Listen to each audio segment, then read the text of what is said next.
Hey, everybody. This is Lynn Bright, also known as JLB in the house. Welcome to HopeNet Studio2501, Conversations about Mental Health and Wellness podcast. On today's episode, we would like to bring to you Loving Well Through Conflict. I know y'all are shouting out. Some of y'all don't turn off. Don't turn it off. We are pleased to welcome our guests today, Mark and Zerrin Oelze. Hey, how y'all doing? Great to be here. And so we want to thank you in advance too, just for hanging out with us. I said, who best to come and talk about this except my friends? Because at least they like me. and I just want our guests to know, the people who are listening in, that Mark and Zerrin are not just some people that we got off the street that we said, oh, I think they wrote a book about conflict, so let's invite them in. But these are literally my friends. Mark is my friend sometimes, Zerrin, right? We met a long time ago. Mark and I both are counselors, and so we were in a peer supervision group that has met for years. And that was really interesting when we first met you, and you were trying to check us out to see if you wanted to be part of our group. And when we got done with you, you're like, how can I not spend time with these people? And Zerrin, then she's just the added bonus to all of this. She is. But I want you guys to tell us a little bit about yourselves, and then we'll just dive in to talk about PLEDGEtalk and working with people who are not kind of getting along or something like that. Is that fair? Yeah, perfect. Okay, let's do it. Yeah. Tell me what you want to tell me. Tell our folks. Okay. Well, I have just had the incredible opportunity of celebrating being married 41 years. Ooh, okay. Congratulations. To this gal to my right. Yes. And we'll talk more as we go along, but she is like the greatest blessing in my life next to Jesus. Yeah. And her name is Zerrin, and her name means golden sunshine. Ooh. And I've said for years and years and years, she's the golden sunshine in my life, and that's really true. Do you sing the song, "You Are My Sunshine"? Well, yeah, okay. Some. Need to do more of that, singing the song. It's been a great blessing. We met that many more years ago at Grace College. In Winona Lake, Indiana. Yep.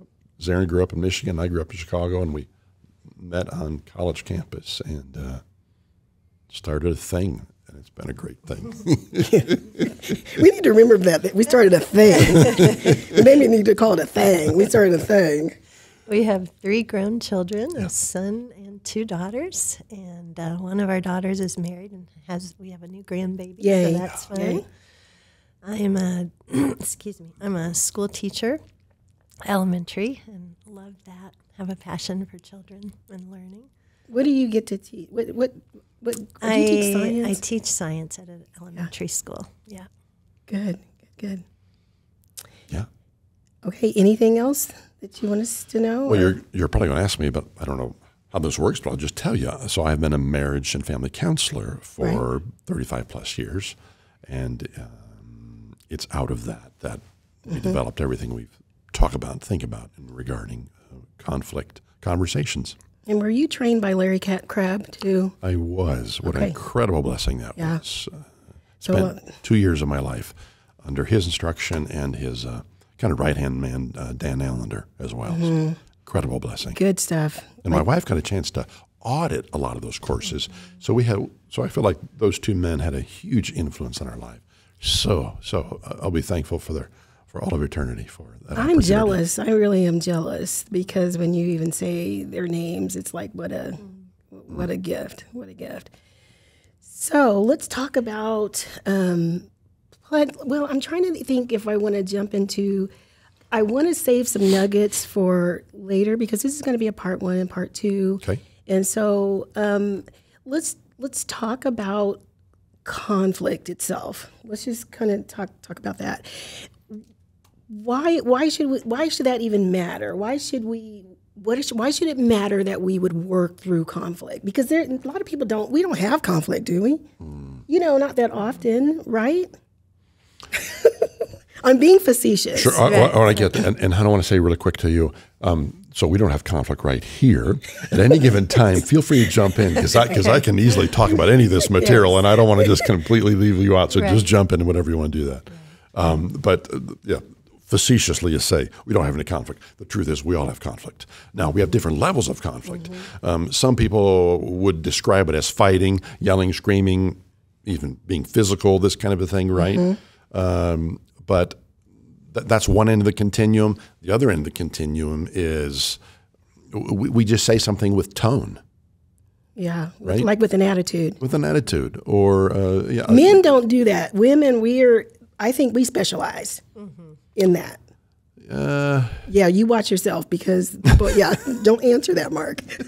Well, I don't want to push it all off on women. I think men can be have a tone as well, a negative, a condescending, or I don't know, but a criticalness, a shaming kind of a tone. If I'm frustrated, Zerrin, I can catch myself. Oh, I just said it in kind of a shaming kind of a way, and I realize at that moment that's a bit of conflict. There's something going on inside me or between us that would be helpful for us to be able to dialogue about. Right. There's this thing that happens, and because I am married, I'll just tell on myself, but there's something that happens, like peace gets disturbed. Because I was telling someone the other day, I really, really, really like my husband. I like him a lot. Not just love him, but I like him. But the thing is, when there's something that does come up, or maybe he said something that kind of my feelings got hurt or whatever, the first thing for me to do is withdraw, But then we know in the house there's just something that's happening that that something went awry. And that thing about liking him really well kind of goes away. And so I don't know how that plays out for you guys, but the thing is, how do we get back to peace? Or do we act like there's not peace? And I mean, what's going on in that moment? I know what's going on in my heart. Sure. And I want to be connected to him, but for some reason there's a disconnect. But I'm talking about my marriage, but sometimes this could happen at work. Oh, yeah. Or it could happen with your children. It could happen with a stranger or whatever. Talk a little bit about that. We often talk about whenever there's a felt distance or some type of a felt disconnect, that there's something there that needs to be addressed. I grew up in a home where my mom today still says, we don't have any conflict, because they will never talk about conflict. It's all under the rug. But that breeds just not the greatest tone, in the home. And you want to have that connection. So whenever we feel like there's a felt sense of disconnect, sometimes we'll just even check in with each other. Hey, is there something between us I'm feeling a little off? Or maybe it's me, maybe it's you, and we'll just start to have that conversation. And by dealing with those little, small times of feeling disconnected, that's so important, because you don't have to layer those on top of each other to where you have a big thing if you're dealing with the little things as they go. And I love what you said again, hon, that it's the felt sense, right? I think that's like it's the first flag that waves, that says, stop, something's going on. It's the felt. If you can tune in at all, it's the felt sense. Oop, something's happened. There is that sense of disconnect. We're not as close this moment as we were last moment. Yeah. And earlier in our marriage, we didn't tend to pick up on that real well. And I remember one day I didn't talk to Mark and he didn't talk to me, and we went all day not talking because we each thought the other was mad. And at the end of the day, we finally got the guts, I guess, to ask each other, and found out that no, he wasn't mad at me and I wasn't mad at him. And then we were mad because we missed an entire day of being able to connect and talk. So we're trying to do better at that now. I love how you guys are using the word connect and knowing when there is a disconnection. We wanted to title this, we are titling this Loving Well Through Conflict. So is it necessarily about the argument or the felt disconnect versus choosing to love in that moment? Can you guys speak to that a little bit? Wow. Yeah. Again, anything like this, I could just talk and talk and talk. I was thinking this morning. Okay. What motivates us to do what we're doing more than anything else is the experience that we have in our relationship. I absolutely, when I was saying earlier, she's the golden sunshine of my life. It can sound trite or fun or something like this, but I promise you it is absolutely the truth. I tell my clients, because I'll do marriage counseling, like I say, I do a lot of training as well with PLEDGEtalk. We can talk later. But I tell my clients, literally, when I'm done with this hour, I get to go, if it's my last hour of the day, yes. I say, I get to go experience the highlight of my day, and it's to see her. Okay, 41 years of marriage. I said to her the other day, 41 years of marriage. And isn't it amazing? We get to delight in each other yet. I delight being around her. And I hope you do the same. Oh, absolutely. Let's get no this pressure. recorded. No pressure right there. But I do. It's a delight. And we often say to each other, we are best friends. Yeah. But we didn't start that way. It took work. Marriage, any relationship, Yes, if it's a work relationship, friendship, it takes work. And I think we're reaping, the rewards of having put the time in. Just like going to the gym. If you're not putting the time in, you're not going to get the reward. So it's not always, I don't want people to be discouraged saying, oh, my husband's not my best friend, or, oh, I'm having problems with my work buddies.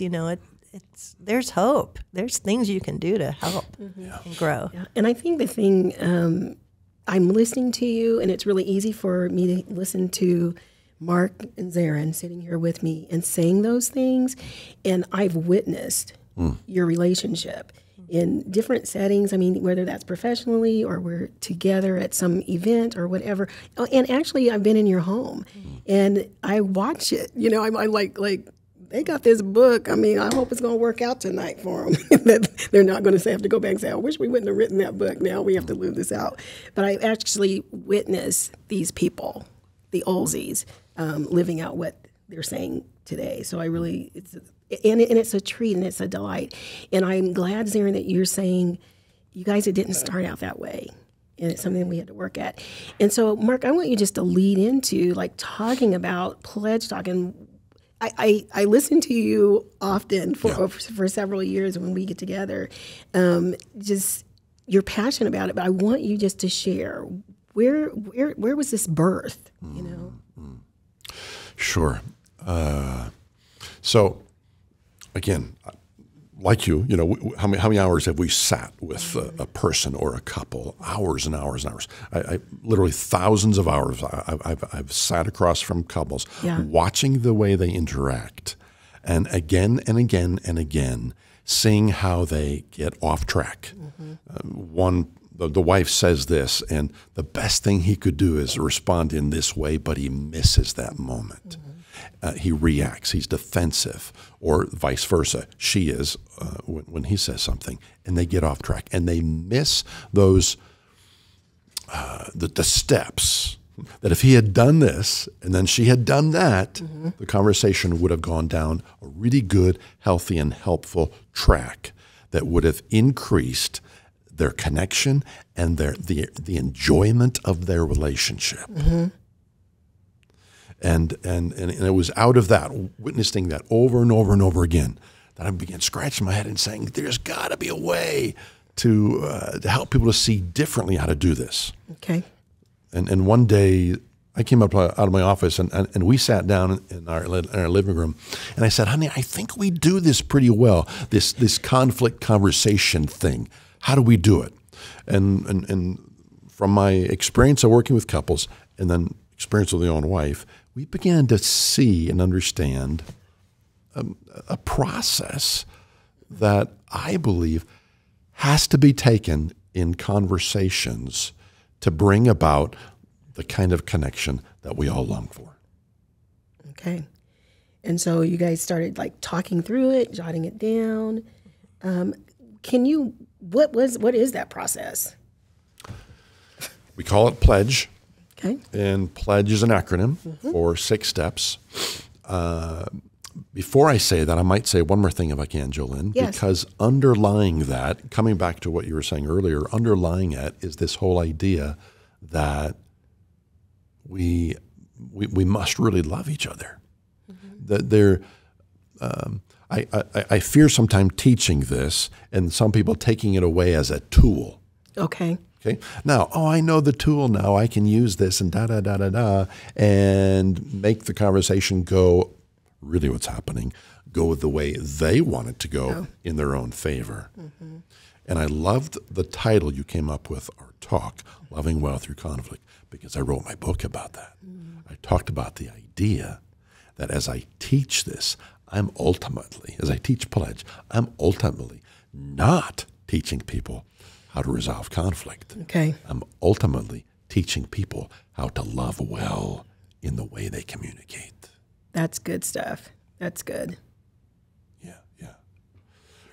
And I'm looking over you, hon, just to say again, if you have anything you want to say. Well, I was thinking too, when you do love well as you're communicating with, whether it's a friend, a colleague, a spouse, when you do love well, it really greatly increases the odds of working through a conflict or coming to some kind of a felt resolve, and especially with a connection, still that relationship intact. That's beautiful. That's good. Because I tell people you can use all the principles and so forth. It doesn't guarantee this, but when you have the commitment to love well, as my wife said, boy, it ups the chances greatly if you're doing it for the right purpose, right motive, the heart behind it. Absolutely huge. That's why I think God gave us this word pledge as an acronym, because it's a pledge to honor my wife.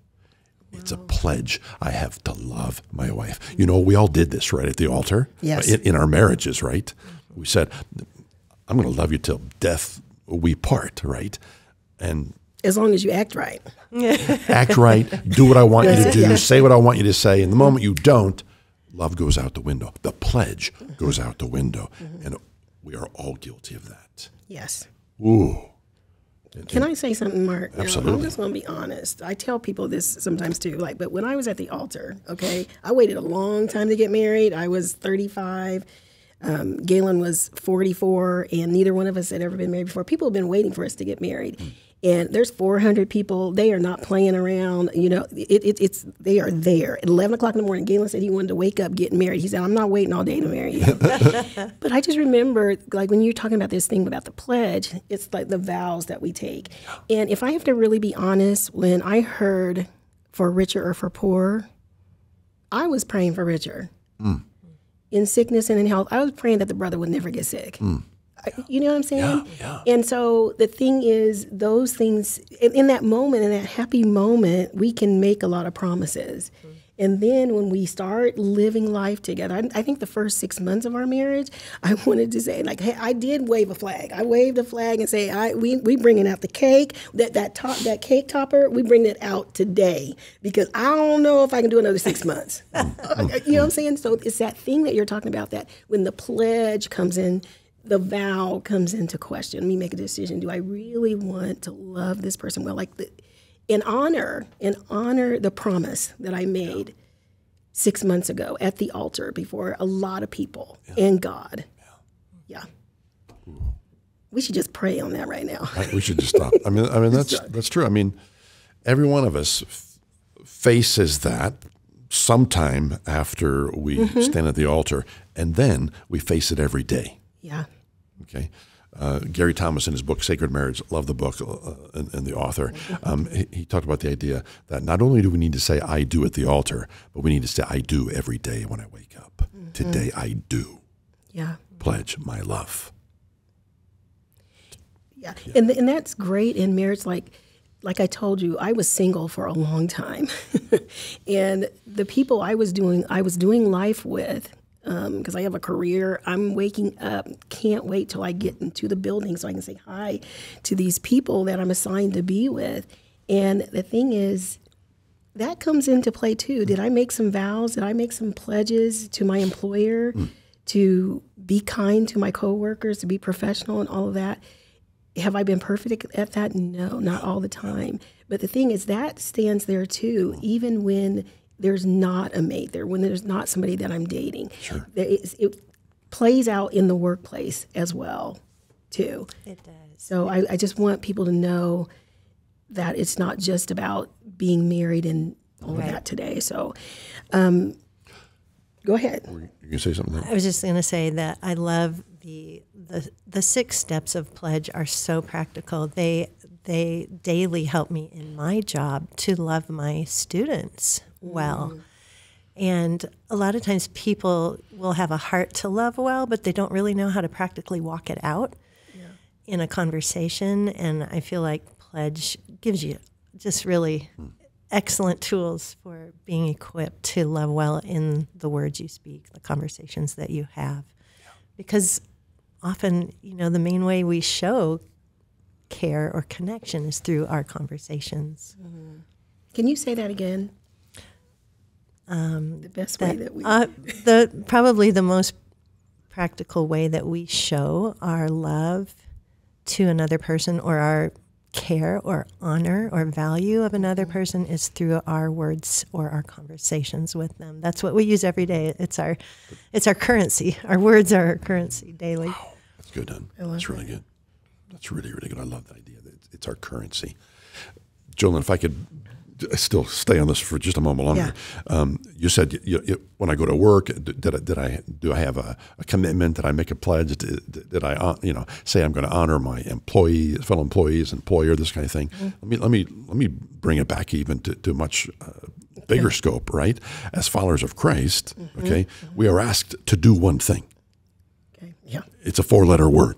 It's the best of all 4-letter words. It's the word love. The highest calling. It's the highest calling. Jesus said, do 2 things, right? Love me with all your heart, soul, mind, strength, and love your neighbor as yourself, meaning anyone and everywhere we're around. So you and I are called, and we know this. We've talked about this kind of thing. We are all called. We are called to do one thing in life, and that is to love. That is to love. And then jumping back to Zerrin, what you said, the words is the currency of love. I love that. Here's the deal.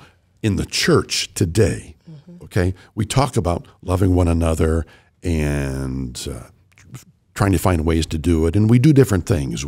Someone's sick, so we sign up to make meals and bring the meals. We have if you're you might have greeters at the door to make people feel welcome when they come in. We take a 2-minute time in the middle of the service sometimes to get up and shake hands, meet and greet. And I fear that all too often we think by doing these kind of things we have loved well, and we miss the opportunities that abound every moment of every day, and that is in every second of the day when we are in communication with someone. Are we loving them then? Are we loving them then? In that moment. In that moment. Wow. All those moments every day, throughout the day, all day, everywhere we go, in every relationship, not just husband and wife. So I'm totally with you. That's what we're called to do. People are waiting because I'm anticipating too. Walk through pledge, P-L-E-G. Okay. So sure. So yeah. So the idea is we started off talking about conflict, right? The continuum and so forth. And what I suggest to people is none of us wakes up in the morning thinking today's a great day for a conflict. Right? It just doesn't happen that way. I know maybe 1 or 2 people like that, but not too many, right? Most of us, we just find ourselves there. It just happens. It just happens. In a moment. Just like that. Exactly right. And then we react, typically. We're irritated, we're defensive, we're reactive in one way or another. And it goes south really quickly. And so what I say is the moment you notice it, somebody hit that pause button. Right? Somebody hit that's the P. The P for pause. Someone hit the pause button. Because if you don't, it's going to go from bad to worse really quickly. We know that. We've experienced that. And not only here, but with our kids and with other people. Yeah. So hit the pause button so you don't make things even worse than they already are. Okay. That's a great place for a pause. And so we want you to stay tuned.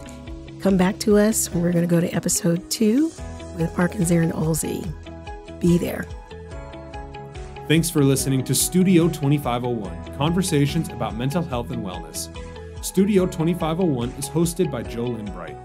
Lynn is HopeNet's Director of Community Impact, a published author, and has been a licensed clinical therapist for over 20 years. This podcast is owned and operated by HopeNet in Wichita, Kansas.